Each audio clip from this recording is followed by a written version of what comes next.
Chapter 3. The Great World Empires. Civilizations have been destroyed, many of them, but never mankind. But this time it is different. Joseph Weizenbaum. Forgive the pronunciations. One night, sometime during the 5th century BC, Nebuchadnezzar, quote, had dreams, and his spirit was so troubled that his sleep left him, end quote. Daniel chapter 2, verse 1. Since he was the king of Babylon, if he had a bad night, everyone else did too. Nebuchadnezzar got up in the dark and summoned his magicians, astrologers, and sorcerers. He commanded them to interpret his dream. Quote, certainly, end quote, the king's wise men responded. Quote, just tell us your dream and we'll interpret it, end quote. Nebuchadnezzar must have been feeling a little cagey, for he insisted not only that they interpret his dream, but they tell him first what his was. The penalty for failure was to be cut in pieces. Predictably, the magicians and astrologers were stymied and agitated at the royal request. They would certainly have met an early demise had it not been for Daniel. Daniel, a Jew in captivity, heard what was happening and started to pray, knowing that only God could inspire him to meet the king's demand. Then he went to Nebuchadnezzar and said, quote, there is a God in heaven who reveals secrets, and he has made known what will be in the latter days, end quote. Daniel chapter 2, verse 28. Daniel understood that, although the king's dream dealt with the entire scope of sacred history, its purpose was to shed light on the, quote, latter, end quote, or last days. Having gained Nebuchadnezzar's ear, Daniel proceeded to reveal and interpret his dream, quote, you, O king, were watching, and behold, a great image. This great image, whose splendor was excellent, stood before you, and its form was awesome. This image's head was of fine gold, its chest and arms of silver, its belly and thighs of bronze, its legs of iron, its feet partly of iron and partly of clay. You watched while a stone was cut without hands, which struck the image on its feet of iron and clay and broke them in pieces. Quote, you, O king, are this head of gold, but after you shall arise another kingdom inferior to yours, then another, a third kingdom of bronze, which shall rule over all the earth. And the fourth kingdom shall be as strong as iron, inasmuch as iron breaks in pieces and shatters everything. Whereas you saw the feet and toes, partly of potter's clay and partly of iron, the kingdom shall be divided. And as the toes of the feet were partly of iron and partly of clay, so the kingdom shall be partly strong and partly fragile. And in the days of these kings the God of heaven will set up a kingdom which shall never be destroyed, and the kingdom shall not be left to other people. It shall break in pieces and consume all these kingdoms, and it shall stand forever. End quote. Daniel 2:31-44. The four metals. There is quite broad agreement among the Holy Fathers and modern scholars that the four kingdoms of Nebuchadnezzar's dream refer to specific earthly empires. St. Cyril of Jerusalem explained that, quote, as the first kingdom, gold, which became renowned, was that of the Assyrians, and the second, silver, that of the Medes and Persians together, and after these, that of the Macedonians was the third, bronze, so the fourth kingdom, iron, now is that of the Romans, end quote.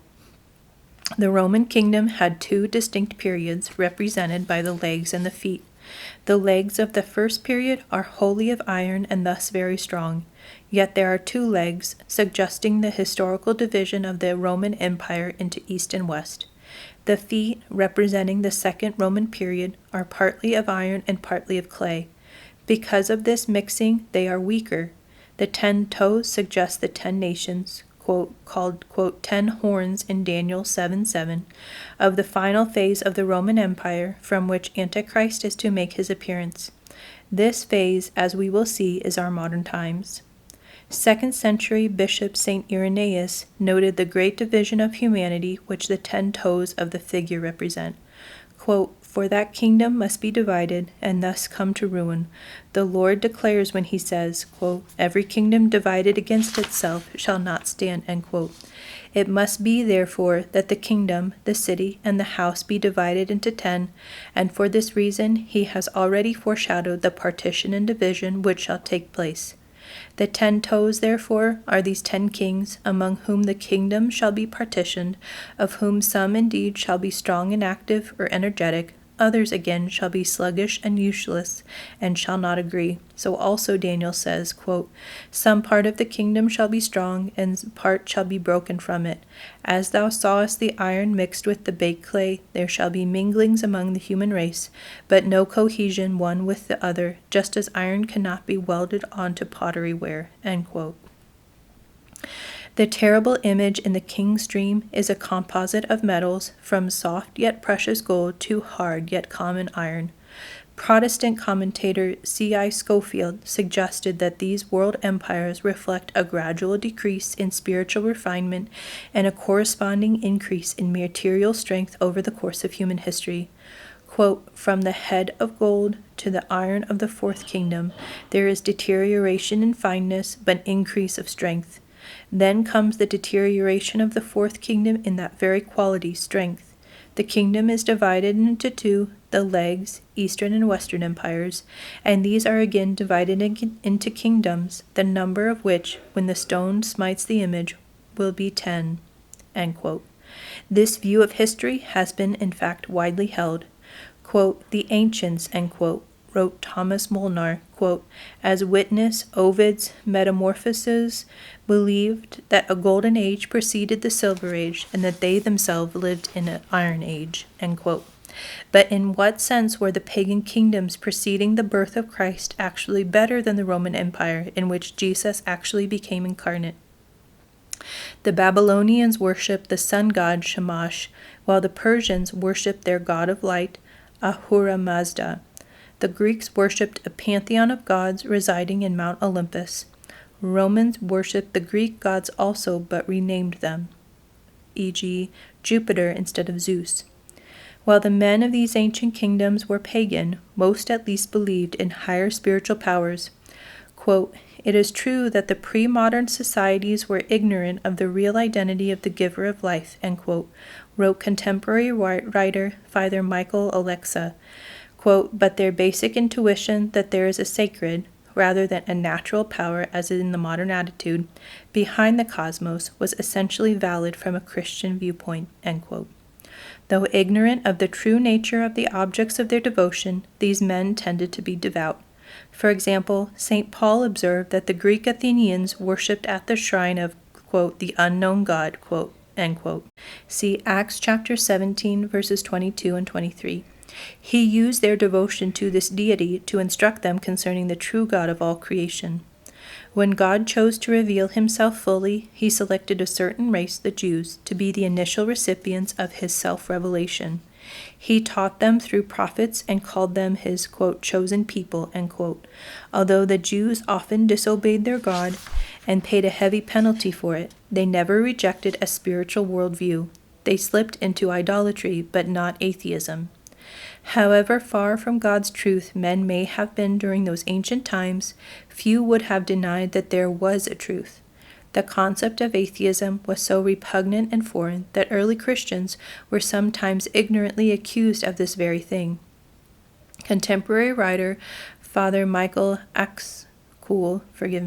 relates that, quote, St. Polycarp of Smyrna was martyred by a pagan mob for, quote, atheism, end quote, that is, for denying, quote, the gods of the city, end quote, in the name of Christ, end quote. This point was vividly illustrated by Marcus Aurelius, who at first raged against Christians. Amazed by the power of their prayers on his behalf, the emperor finally admitted to the Roman Senate that, quote, those whom we suppose to be atheists have God as the ruling power entrenched in their conscience, end quote. The Greeks and Romans were predominantly polytheists, yet the Greco-Roman civilization ultimately gave birth to what might be called theoretical atheism, or the conscious denial of deity. Socrates was condemned by the Athenians for atheism because he did not believe in the city's goddess Athena.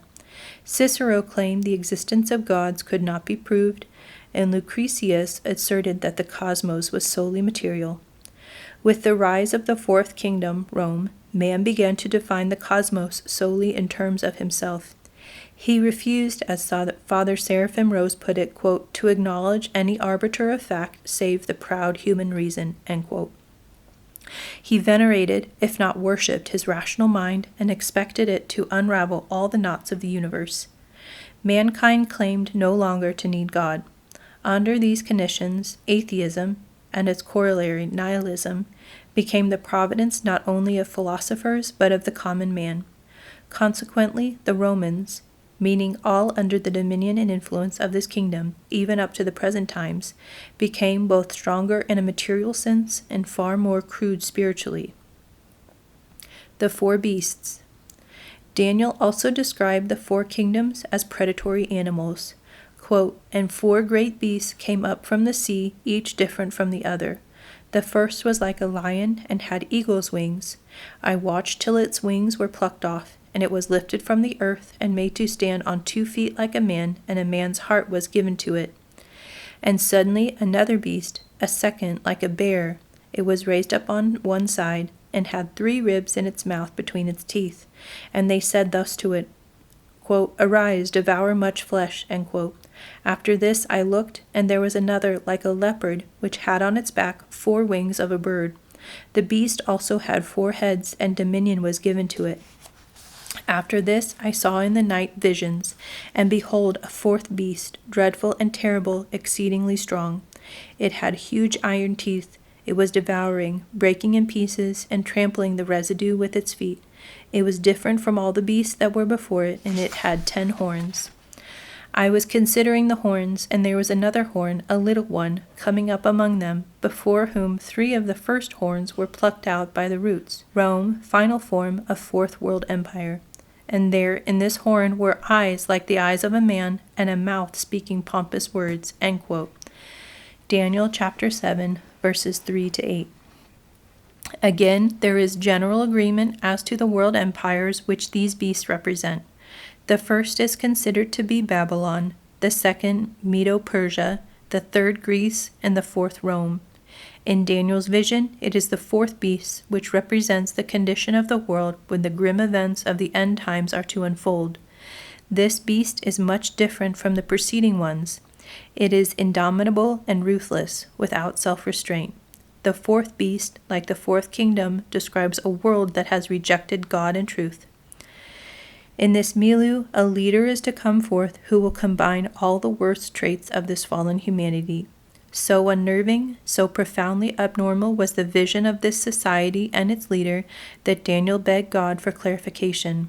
Quote, "Then I wished to know the truth about the 4th beast, which was different from all the others, exceedingly dreadful, and the 10 horns that were on its head, and the other horn which came up, before which 3 fell, namely, that horn which had eyes and a mouth, and spoke pompous words, whose appearance was greater than his fellows. I was watching, and the same horn was making war against the saints and prevailing against them, until the Ancient of Days came, and he said, quote, 'The 4th beast shall be a 4th kingdom on earth, which shall be different from all other kingdoms, and shall devour the whole earth, trample it, and break it in pieces. The 10 horns are 10 kings who shall arise from this kingdom, and another shall rise after them. He shall be different from the first ones, and shall subdue 3 kings." End quote. Daniel chapter 17, verses 19 to 24. Saint Hippolytus, died 236, declares the, quote, "little horn," end quote, of Daniel's vision to be Antichrist. Quote, "And amid these another little horn shall rise, which is that of Antichrist," end quote. "He shall be a deceptive leader who will at first appear meek, then ruthlessly extinguish his enemies until he overpowers the entire world. Antichrist is thus predicted to reign at the end of the Roman kingdom. Saint Cyril of Jerusalem wrote that the, quote, "Antichrist is to come when the times of the Roman Empire shall have been fulfilled, and the end of the world is now drawing near," end quote. But how can this be understood in modern terms, since the Roman Empire apparently, quote, "fell," end quote, centuries ago? Bernard McGinn pointed out that Christians have traditionally believed Rome would last until the end times. Quote, "Since Rome had come to be identified with the last of the 4 world empires symbolized by the statue of the 2nd chapter of Daniel, her empire was meant to endure down to the end of the world," end quote. Rome has, in fact, lasted until the end times. To see this, however, one must understand how the Roman Empire was transformed over the course of history. In the 4th century, Emperor Constantine the Great moved his capital to Byzantium, naming it the second, quote, Rome, end quote. When Constantinople fell to the Turks in the 15th century, Orthodox Christian Moscow became the third, quote, Rome, end quote. But even more important than these geographical changes was the transformation of the, quote, Roman Empire, end quote, from a merely political administrative entity into a spiritual monarchy. Archimandrite Pantaleimon of Holy Trinity Monastery in Jordanville, New York, explained this as follows, quote, the Roman Empire means imperial, monarchical power in general. Concerning such power, we should understand it to be a monarchy which has the ability to control social movement and at the same time adhere to Christian principles. Since the Antichrist will have as his main task the goal of attracting the people away from Christ, he therefore will not arrive if monarchy is still in control, end quote. The 10 horns. The image of a beast with 10 horns appears also in the New Testament. St. John the Theologian records this vision. Quote, then I stood on the sand of the sea, and I saw a beast rising up out of the sea, having 7 heads and 10 horns, and on his horns 10 crowns, and on his heads a blasphemous name. Now the beast which I saw was like a leopard, his feet were like the feet of a bear, and his mouth like the mouth of a lion. The dragon gave him his power, his throne, and great authority, end quote. Revelation 13:1-2. St. John reveals that the most powerful king of the most powerful kingdom in history will have perhaps the shortest reign, figuratively referred to as 1 hour. Quote, the 10 horns which you saw are 10 kings who have received no kingdom as yet, but they receive authority for 1 hour as kings with the beast. These are of one mind, and they will give their power and authority to the beast, end quote. Revelation 17:12-13. The beast is to receive his earthly support from these 10 kingdoms, which will be of, quote, one mind, end quote, with him. Quote, and the 10 horns which you saw on the beast, these will hate the harlot, make her desolate and naked, eat her flesh and burn her with fire. For God has put it into their hearts to fulfill his purpose, to be of one mind, and to give their kingdom to the beast until the words of God are fulfilled, end quote. Revelation chapter 17, verses 16 and 17. This vision offers another view of the antihero of the end times. Quote, this beast is the Antichrist, end quote, declared Archbishop Averki unequivocally. Quote, he is, quote, of the 7, end quote, because he has made his appearance from one of these kingdoms, end quote. The 10 horns refer to 10 kingdoms of the ancient Roman Empire, which will unite to give Antichrist his political base. 7 will support him willingly, but 3 will require, quote, persuasion, end quote. According to St. Cyril of Jerusalem, quote, there shall rise up together 10 kings of the Romans, reigning in different parts perhaps, but all about the same time. And after these an 11th, the Antichrist, who by his magical craft shall seize upon the Roman power, and of the kings who reign before him, 3 he shall humble, and the remaining 7 he shall keep in subjection to himself, end quote. Lactantius, a 4th century scholar, Christian apologist, and tutor of the son of the Emperor Constantine, prophesied that Antichrist would come to power by means of warfare and conquest. Quote, a sword will travel through the world, cutting down everything and laying all things low like a harvested crop. The cause of this devastation and confusion will be the fact that the Roman name, which now rules the world, will be taken from the earth. There will be no end of deadly wars until 10 kings will emerge simultaneously. They will divide the world to destroy and not govern it. Then a mighty enemy from the far north will suddenly rise against them. When he has destroyed the 3 who control Asia, he will be taken into alliance with the others and will be made their chief. He will afflict the world with unbearable tyranny and will work for these things abominable and accursed, end quote. Contemporary writer Archpriest Boris Molchanov offered this wartime scenario. Quote, it is entirely possible that Antichrist will begin his activity during a world war when nations, enduring all the horrors thereof, will envision no other escape from a calamitous deadlock, for all the hidden levers for the resolution of the war will be in the hands of a secret society assisting the Antichrist. Antichrist will set forth a plan for the resolution of the worldwide crisis, which will be most felicitous from the point of the view of political and social wisdom, the establishment of a unified political and social order on a universal scale. Exhausted from the shock of war, spiritually blind humanity will not only fail to perceive this scheme as an insidious trap for itself, designed to lure it into inescapable and merciless bondage, but on the contrary will acknowledge it as a work of scholarship and genius." End quote. Although Antichrist will be a man, he is described in St. John's vision as arising from the sea and receiving power from a dragon. The sea is understood to represent mankind, and the dragon clearly refers to Satan. Quote, "Almost all interpreters understand that Antichrist comes out of the, quote, sea of life, end quote, that is, in the midst of the human race, which is agitated like a sea," end quote. Wrote Archbishop Averki, quote, "He will not be an incarnate devil as some have thought, but a man. This authority he will receive with the help of the dragon or the devil," end quote. The Seven Kings. The world's great empires are also described in terms of consecutive kings. The last of these is to be the Antichrist, whose reign will be brief, lasting only, quote, "a short time," end quote. That he will come to power is certain, and also certain his defeat, for the apostle states that he will go, quote, "to perdition," end quote. Quote, "There are also 7 kings. 5 have fallen, 1 is, and the other has not yet come.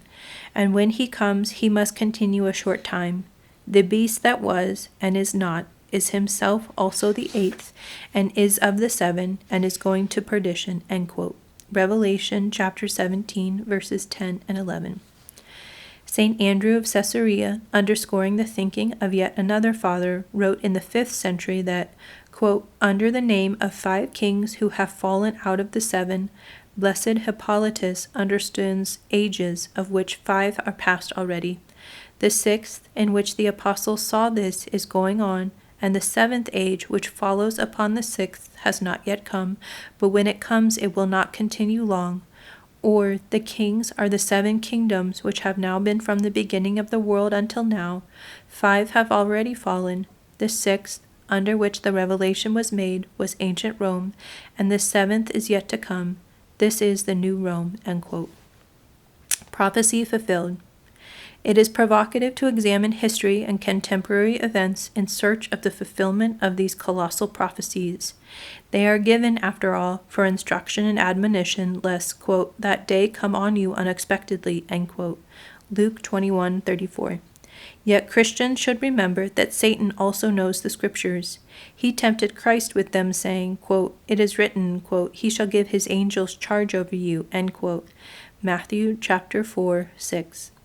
As Shakespeare pointed out, quote, "The devil can cite Scriptures for his purpose," end quote. The evil one is well aware of all that the Bible has to say about him, and he is more subtle and clever than the mind of man can fathom. He will almost certainly fulfill scriptural prophecies in some unexpected way. Christians must guard against assigning interpretations based on fallen human reason, or confidently assuming that, quote, "Y," end quote, is impossible because, quote, "X," end quote, has not happened yet. Blessed Augustine worried that those watching for the signs of the times would be taken in just as surely as the others who paid no attention to them. Quote, "As for the 10 kings," end quote, Augustine wrote, quote, "whom, as it seems, Antichrist is to find in the person of 10 individuals when he comes, I own I am afraid we may be deceived in this, and that he may come unexpectedly while there are not 10 kings living in the Roman world," end quote.